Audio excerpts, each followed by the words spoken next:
ఆరోగ్యం గురించి మాట్లాడేది అంటే ఎవరి వల్ల కూడా 20 నిమిషాల్లో 10 నిమిషాల్లో మాట్లాడే అవకాశం ఉండదు. ఎందుకంటే ఆరోగ్యం చాలా పెద్దది. మన ఆ ఒంట్లో ఉండేటువంటి ఒక్కొక్క అవయవం గురించి, ఆ ఒక్కొక్క అవయవము అనుసంధానమైనటువంటి రకరకాల అనారోగ్యాల గురించి మాట్లాడాలంటే చాలా టైం పడుతుంది. ఆల్మోస్ట్ మెడిసిన్ చేసినట్టు. సో మేము 5 సంవత్సరాలు చదివింది 50 నిమిషాల్లో చెప్పాలంటే కష్టం, చెప్పినా అర్థం కాదు.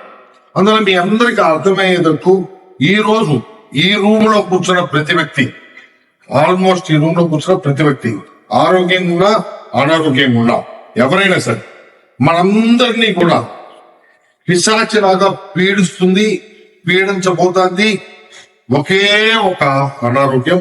ఆ అనారోగ్యంతో అనుసంధానంగానే మిగతా అనారోగ్యాలు కూడా ఉన్నాయి. దాన్నే మనందరం అర్థం చేసుకోవాల్సింది ఏంటంటే డయాబెటీస్.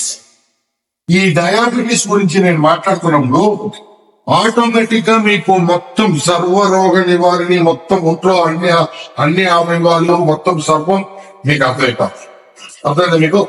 సో ఈ డయాబెటీస్ అనేది ఈ రోజు ఇండియాలో చూస్తే 40 కోట్ల మంది పైగా ఆల్రెడీ డయాబెటిక్ తో సఫర్ అవుతున్నారు.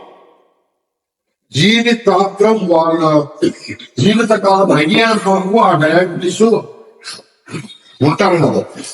నెంబర్ 1 తెలుసుకోవాల్సింది ఏంటంటే ఈ డయాబెటీస్ కి నివారణ లేదు, క్యూర్ అనేది లేదు. అది అలోపతి కానివ్వండి, ఆయుర్వేద కానివ్వండి, హోమియో కానివ్వండి, లేదు మన న్యూట్రిషనే కానీ ఏ పద్ధతిలో కూడా క్యూర్ అనేది లేదు.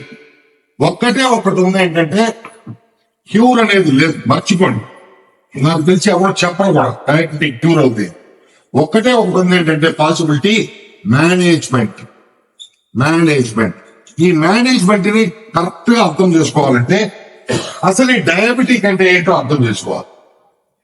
మీ అందరికీ చాలా మంది గమనించుంటారు, బహుశా డయాబెటిక్ ఉన్న వాళ్ళకి కానీ లేకపోతే తెలిసిన వాళ్ళకి ఉన్న వాళ్ళకి కానీ ఒక్కొక్కసారి వాళ్ళకి డైజెషన్ సరిగ్గా జరగట్లేదని, ఒక్కొక్కసారి యూరినేషన్ విపరీతంగా వస్తుందని, లేదా రావట్లేదని, లేదు మంటలు వస్తున్నాయని, కాళ్ళలో మంటలు వస్తున్నాయని, కళ్ళలో ఏదో వస్తుందని, కిడ్నీ పోయింది షుగర్ వల్ల అని చెప్పి, గ్లూకోజ్ వల్లని, లివర్ దెబ్బతిందని.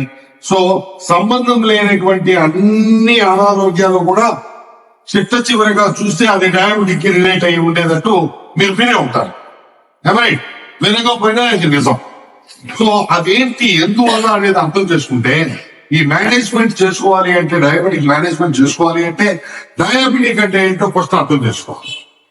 డయాబెటీస్ అనేది గ్లూకోజ్ కి సంబంధించిన ఏదైతే అనారోగ్యం ఉందో అనారోగ్యం పేరైనా యాక్చువల్ గా డయాబెటిక్ అనేది సర్వం అనారోగ్యం.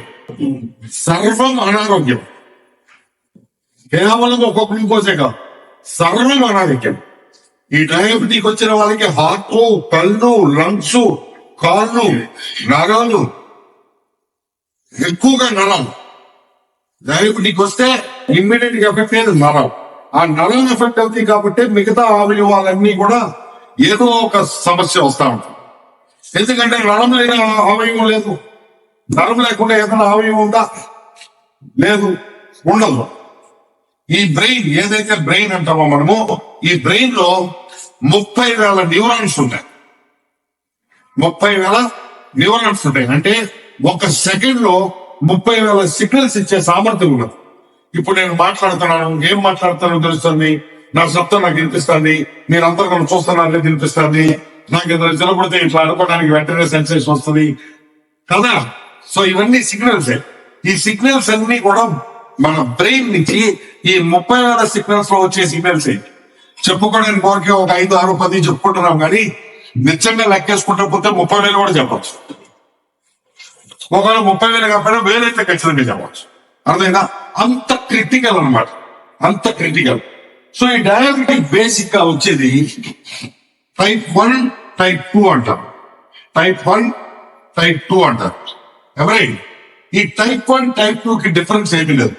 టైప్ 1 అంటే మనం ఫస్ట్ అసలు ఆహారం తింటాం కదా, అందరం ఆహారం తింటాం, ఏదో ఒకటి తింటాం. టైట్ అయినా, నైట్ కాకపోయినా, నాన్ వెజ్ అయినా, వెజ్ అయినా, హాలాల్ అయినా, ఫ్రూట్స్ అయినా, అన్నం అయినా, చపాతీ అయినా, మొత్తానికి ఆహారం తీసుకోకుండా ఒక వ్యక్తి ఉంటాడు. ఎందుకు నేను ఇంత వివరంగా చెప్తున్నానంటే వచ్చిన వాళ్ళకి తెలుసు, వచ్చిన వాళ్ళు